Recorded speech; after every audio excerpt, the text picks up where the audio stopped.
Hi everyone, this is Angie from RWD Coaching, and today I'm really excited because RWD Coaching is hosting their first interview. These interviews will be called Real Writer Discussions, and every time I'll be discussing with a real writer out there, someone that is actually active in the writing career and who either works online or is a published writer or who delves in writing in multiple ways. And today we'll be talking to a professional freelance writer from India called Vikram Malik. Is that the way I pronounce Yeah, it? Is that correct? good.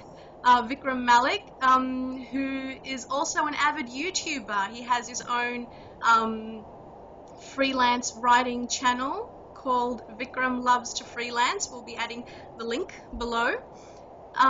So Vikram, welcome to the channel and the first show. Thank you. Thank you. I'm honored. Um, so before we get into our main discussion, which is about freelance writing and how someone can become a freelance writer from anywhere in the world, could you just tell us how you got into freelance writing? Yeah, and I would say I kind of stumbled onto it because when I was in college, I used to get these infrequent assignments where, some professor or the other might tell me that, okay, Vikram, can you find out this bit of information for me and I'll pay you this. They would typically be professionals in a particular realm. They could be lawyers, they could be, professionals who also Yeah. used to come to my college and take classes. So that's when I discovered that the simple things like researching and writing and compiling information, putting it together for individuals. And believe me, when I was in college, even $100 figure, which is about 5,000 Indian rupees, is like, you're very excited. Oh my God, I just did a little bit of Google searching. I Yeah. just put the information together and I got paid for it. So that was one. But the bigger driver was about 4 years from now, and I was in a job. I had a girlfriend from Poland. She was also in a job.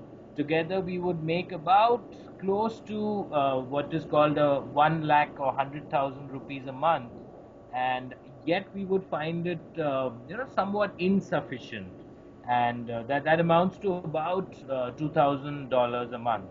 And believe it or not, India's, people typically think, oh, India is so cheap and, everything is so affordable. That is not true at all. See, a lot depends on the kind of lifestyle you lead.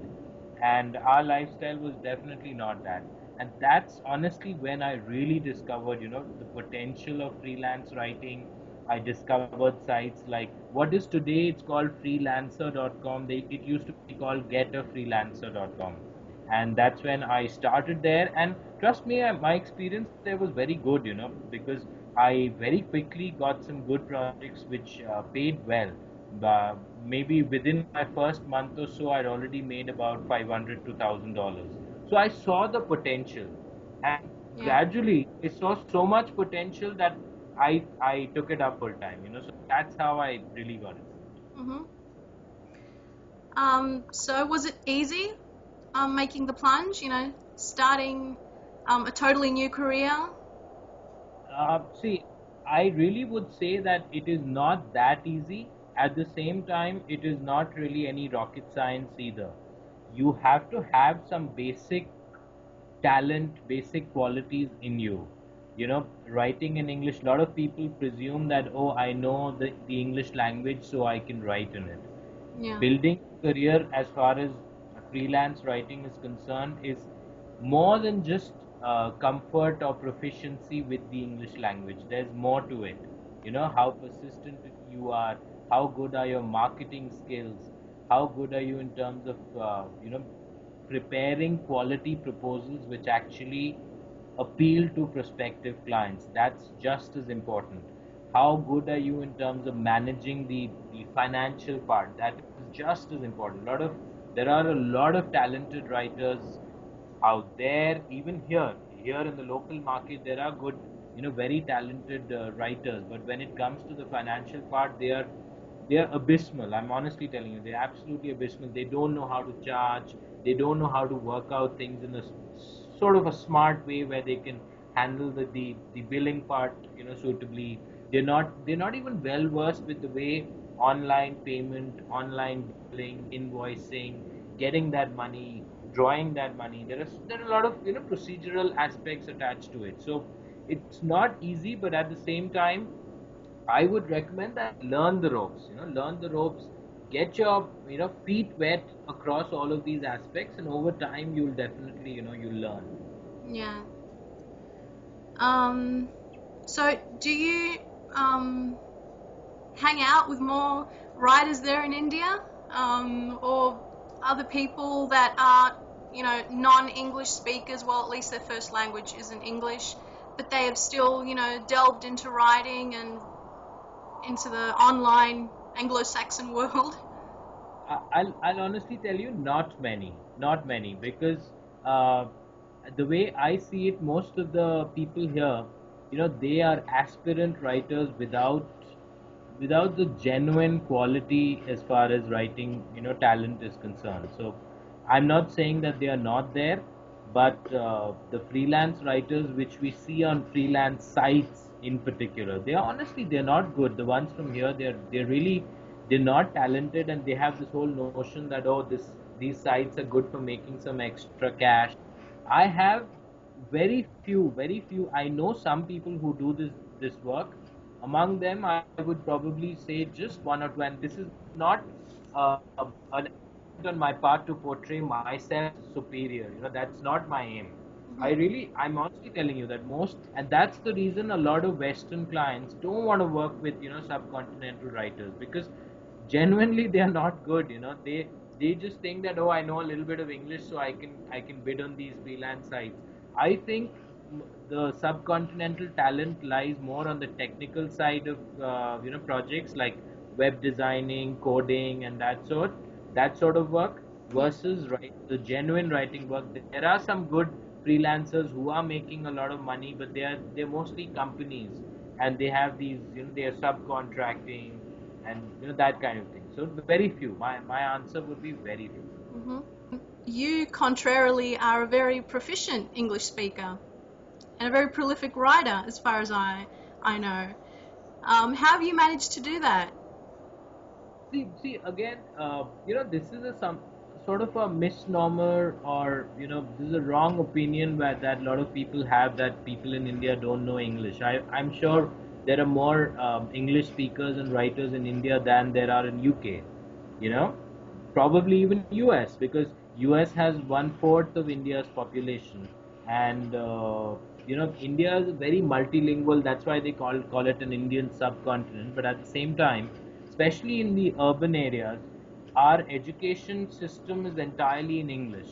And if you look at the good schools, the public schools and the private schools, the good ones, they're the everything, right from you're an absolute, you're a nursery student till you graduate, you do your Yeah. postgraduate, everything is in English. Then your official correspondence from, say, the government or any sort of an official department, everything's in English. So even though the country is very multilingual, but English remains one of the official languages of communication, one way or the other. What typically happens is that in the north of the country, English and Hindi. In most other parts of the country, it will be English and the regional language. See, in India, the states have been carved out as per the language of that region. So, say in Karnataka, which is where Bangalore is, there the local language is Kannada. So, official correspondence mostly would be in either English or Kannada, but English would remain a de facto language. So that is the reason a lot of people. At the same time, see, I would also say that my upbringing also made a difference. See, my dad was in the army, and typically I've seen children from army backgrounds. They're more open because we travel a lot. Our parents, like fathers, are posted in different parts of the country. We're traveling all the time. We interact with people from different backgrounds. So I think that also makes a difference. Yeah, totally. So what kind of writing jobs do you usually take on? See, I remain rather flexible because this is not something I would advise that you build a niche and you strictly stick to that niche. I agree that to quite an extent, yes, when you specialize and you have a sort of an expertise and people consider you as an expert in that domain, then it's likely that well-paying jobs in that particular niche would come to you. But how many such jobs in that niche are actually posted? That's something Yeah. which often remains a challenge. So that's a trade-off which you need to keep in mind. My suggestion would always be that try and get your feet wet across various kinds of jobs. Then over time you can kind of build up an expertise that okay, I'm good at this, I'm good at this, I'm good at this. But if you make yourself such that I'm best in this but I'm no good at anything else, that's not good, because freelance writing, you have to be flexible in terms of the fact that yes, I can do this, but I can do this also, I can do this also. I would say I prefer things like article writing, which are beyond just the SEO aspect, because there are too many people doing this whole SEO thing. Yeah. Because post the Google Panda and Google Penguin updates, there have been a lot of there's a lot more emphasis on quality content. Exactly. Earlier, Yeah. earlier the focus was almost entirely only on having those keywords within the content, even if the article was complete nonsense, yet they would have those articles put up. But now it honestly, there are still a lot of foolish clients out there who think, oh, I'll get this content which has this keywords and I'll get ranked. It doesn't work. Maybe it might work in the short term, but in the long term it doesn't work. So good quality content where the information is structurally presented, coherently presented, that there's a certain flow to the information, and reading it should actually make a positive difference. If you read my article, you should actually gain something out of it. If you're investing 5 minutes of your life on my article, I better give you value which is worth those 5 minutes. That's how I look at it.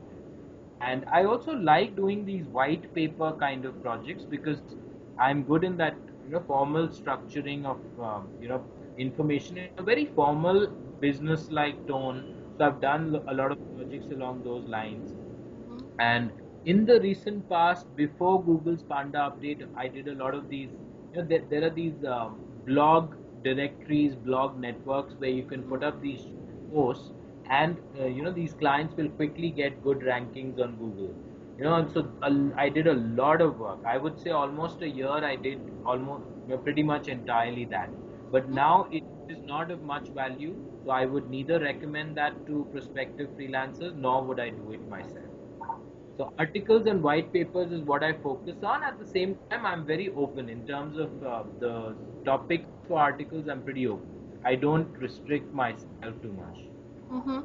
I don't have any such religious and those beliefs. I won't write on this. I won't write on that. So I'm very open. And what I find personally with freelance writing is that the broader you you expand your niches and your genres and whatever it is that you focus on, the more selective you become, as time goes by. Like, you realize where your potential is and what you're really good at and where you get better feedback from. And that's how I started off as well, just with the very broad spectrum. And I find myself narrowing down to only a few things as time goes by. So basically, you'd advise a newbie freelance writer to just go with the flow, go with whatever jobs they can get their hands on in the beginning. Yes, yes. In the beginning, I would recommend that they should not be too strict in terms of the kind of work that they would do and the kind of work that they would not do. With time, they can always build, expertise in certain areas. They need not restrict themselves to one or just a few areas. They can always say a half a dozen areas, maybe even 10 different areas where they are good at. They can restrict themselves to that, and yet they can be open to newer assignments. And the way I have seen, see, you and me and none of us, we are born with, you know, certain talents. We acquire it over time. So the same is true for writing in specific niches as well. You know, for example, I've done a lot of writing in the, you know, online casino niche. Now, I was not born a gambler, and neither am I. I'm probably good at it in reality. But as far as writing in that niche is concerned, I've done a lot of it, and there are clients who can kind of consider myself as, you know, sort of an expert at it. So that's expertise which you build yourself. You know, so you don't Yeah. need that, you know, prior experience. I didn't need to be a compulsive gambler to, you know, write on gambling. So these are things which you can learn with time. Well, it all sounds, nice to begin with, and I'm sure a lot of the viewers who'll be watching this and are already either writing, either newbie writers or aspiring to become freelancers. One thing that you don't get to hear a lot about on blogs, on videos, is generally the pitfalls of, delving into freelance writing, because there are a lot of weird things that can happen to you if you're still a newbie. What would these things be? What is your list of pitfalls as far as freelance writing goes? The first thing I would say is that there are plenty of pitfalls, you know. So if anybody who's coming into this, domain thinking that it's a sort of a nirvana out there and, you know, I'll make quick and easy money, that is absolutely not true. I think the biggest pitfall is insecurity of income, and also the infrequency. You know, there are a lot of you know, ups and downs, highs and lows of income, and if you have consistent liabilities, I think, you know, a freelance writing career is not recommended. Honestly, it is not recommended. And at the same time, if I look at myself, I actually spent more than a year wherein I did a full-time job and I also did extensive freelancing. You know, it's not like I just did it for an hour or two in a week, or maybe even, you know, 4 or 5 hours a week. I really did a lot of it, which means I hardly slept. You know, so I would, the daytime I would do my job and I would come back and I would actually work on, you know, these articles, etc. And I did it for more than a year simply because I really wanted to see the potential, and that's so important. A lot of people don't do that. You know, they quickly jump into it and then later they repent and they regret that, you know, this is something I got into and I neither have my job nor do I, you know, am I able to actually sustain myself. Most important, any freelance writing or any freelance career, you must be sure of your, you know, income. And if you have uh, big and, you know, consistent liabilities, I would really suggest that you think twice about it. Today, me as a person, I don't have a single liability. You know, my car is paid off and I live with my parents, so I don't have like a home loan or anything. These things are very important. If you have these big debts, you know, because what happens in freelance work, freelance writing in particular, the income is very inconsistent. you Yeah. might earn you might earn $2,000 this month, you might earn $200 next month. That's also possible. You know, so there are so many these things which you should be very careful of, and you should one major mistake which a lot of people make on these freelance sites is once they bag a few projects, they are so much into it that they don't realize that you need to have that need to be prepared for that next project. So that's something which I would always say is, you know, bid all the time. You know, don't think that, oh, I'm done, so I have work and so I don't need to bid. We bid all the time. You never know, this project is finished and then suddenly you might have this period of drought, you know, where you don't have any work. That's not something that you want. You want work to come in all the time. And another thing which I would always say is, don't get into this pitfall of this whole thing about, oh, I have this regular client who gives me regular work. Always evaluate this aspect very carefully. For that regular client whom you probably are doing $500 worth of work in a month, you might be foregoing $5,000 of work a month, you know, which you could earn from different clients. So always look at that trade-off. Don't think that, oh, I have this regular work coming in from this particular client, so I don't need to look at others. And whatever I'm getting, what I'm getting is very low, but at the same time, I'm happy with consistent work. You need to have that trade-off in mind versus Yeah. getting regular work versus getting a good quality income. And what the definition of good quality income, as I've seen, varies considerably. But you must keep that in mind. That's a major pitfall that some people get excited. Even in the US, there are people who might just get very excited. Oh, I made $200 on this writing assignment, because the whole thing about online and being able to work this way, bidding online, getting money this way, excites a lot of people. But they need to realize that you know whether it is sustainable in the long term. That's something very important. Hmm. So I think these are some pitfalls which all freelancers need to keep in mind.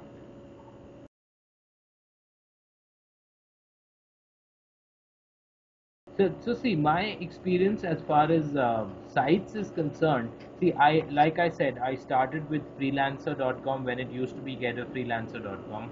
My experience was pretty positive, but then when you start up, this whole positive thing also has to be taken in a certain context. When you start off and you earn $10, you're like excited. Oh my God, I've earned $10. Yeah. But in fact, my first project on Get a Freelancer was $250, which I think is not bad, just to start off with. And yet, what I saw is that on these other sites, apart from what a site which I primarily work on, which is called elance.com, the quality of projects is very low. So I'll name the sites, whether it's what is freelancer.com, what is guru.com, what is odesk.com. The quality of projects is rather low, and there are way too many of these contractors trying to bid on projects.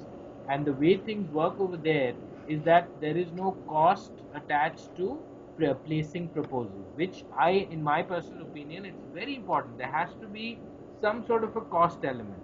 On Elance, there is a cost element. If I bid on a particular project, it actually costs me, even if it's what 50 cents or something, but nonetheless, it does cost me those 50 cents. So those 50 cents act as a deterrent for all non-suitable freelancers from bidding on projects. So therefore, if I'm bidding on a particular project, there is more reasonably adequate thought which has gone into my placing a proposal, and that's what makes it a lot easier for prospective clients to actually make a choice versus what I have typically observed on sites like Odesk. You might have an article writing project which pays just about $1 or $2 per article, and yet there are probably 50 different contractors who bid on it. How on earth is the client going to make a choice? It's obviously going to be a very, very difficult decision. So I would recommend Elance to most freelancers out there. And another reason why I recommend Elance is the fact that they have this whole escrow system, which is really vibrant. Escrow in the sense, Yeah. once you won the project, the client actually funds the escrow account in advance. On Odesk, there is no such facility. And on Odesk, most of the projects are on an hourly basis. So those things are there. So these things you need to keep in mind. I won't say that the others are absolutely bad. The freelancer.com is growing quite big. Recently it acquired WeWorker, which Big used to be worker. very Yeah. Yeah, I noticed that too. acquired that, and so it has been getting bigger and bigger in the space. And yet, the quality of works, again, because there's no real restriction on the freelancers which are coming into the market. In fact, I had made an entire series on ideal freelancing situations.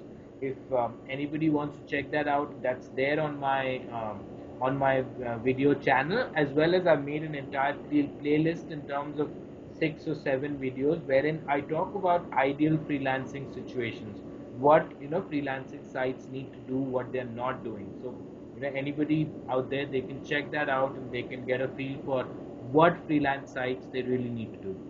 Hmm. Um, so essentially, you advocate um, full-time freelancing over moonlighting, right? Is that what you'd suggest? That's what I've deducted from your videos. Yeah, Is yeah, that no, what no, you'd no, suggest yeah. to newbies? That's what I would say. But then, it's again, you must get your feet wet in advance.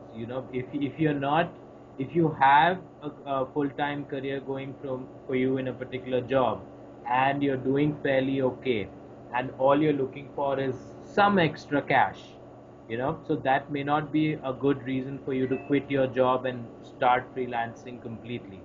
But if you see that either you don't have a job or what you're earning is absolute peanuts, and you see the potential, and once you start bidding and you actually see the fact that there's real hard cash coming your way, which is way above what you could earn in a full-time job.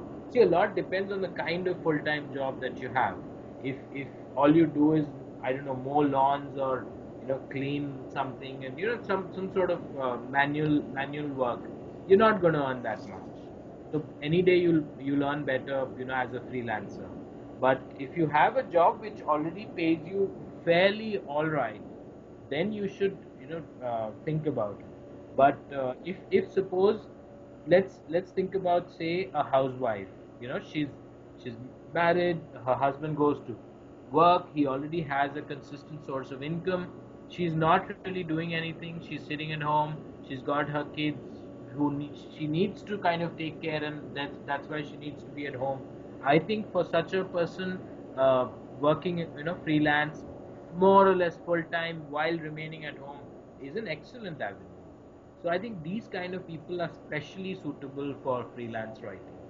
Yeah. And in any case, expenses are not reducing. We are only paying more and more for the same things which we used to pay less. So some extra income does not do any harm. hmm That was a nice tip. So when should somebody who is still a new freelance writer, a newbie, when should they expect to see some results? Like, could you See, instantly just start making satisfactory income, the moment you step onto one of these sites, or should some time elapse before you succeed, see, before you become like successful? like like if I talk about my own experience on getafreelancer.com, within the first month I had work for at least close to about $500. Whereas when it comes to elance, I actually registered in, I think, about May of 2008, versus actually starting work happened only in October 2009. So one major factor is when you actually get active on the site. Don't think that, oh, I've made my profile on this site, so start getting projects automatically. That's not going to happen.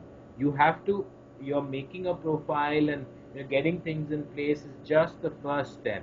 On Elance, in fact, for a long time, I had even set my credit card in such a way that there was this monthly fee also going from my account, and yet I was not bidding at all. If I don't bid, obviously I don't win anything. So initially it was a loss, completely loss situation. Yeah. But over time, I made it. So I would say that if you're active and if you're into it in a major way, that yes, you're bidding regularly, you're looking at jobs which are posted, you're going on to, say, the help section, you're reading up what people have put up there. Like Elance has this water cooler section where the experienced Elancers, they share their experiences across various aspects. There's a lot of things which can be learned over there. Then these sites have videos, they have tutorials, they have a lot of things. So if you're actually reviewing all of that, if you're bidding regularly, if you're looking at the kind of jobs which are posted, after that also, if you don't get work within, say, a maximum of 2 to 3 months, I think there's something wrong. Because if you're really at it, that should be a good enough time period for you to get going in terms of a consistent level of work coming in. If Mhm.